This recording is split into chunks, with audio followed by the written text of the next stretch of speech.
So, how do you enable night light on Windows 11 or Windows 10? So to start off, let's head over to the start.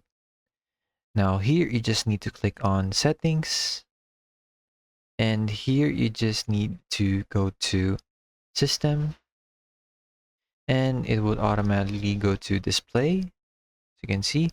Now here you just need to click on the night light and click OK.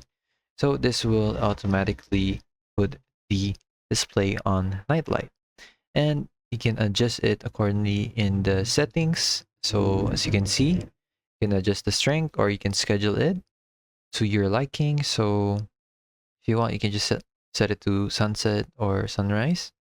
So that actually works out very well. And you can adjust it to the right amount you want. So just choose which one you prefer. And that's basically it. Thanks for watching. Don't forget to like and subscribe for more helpful topics.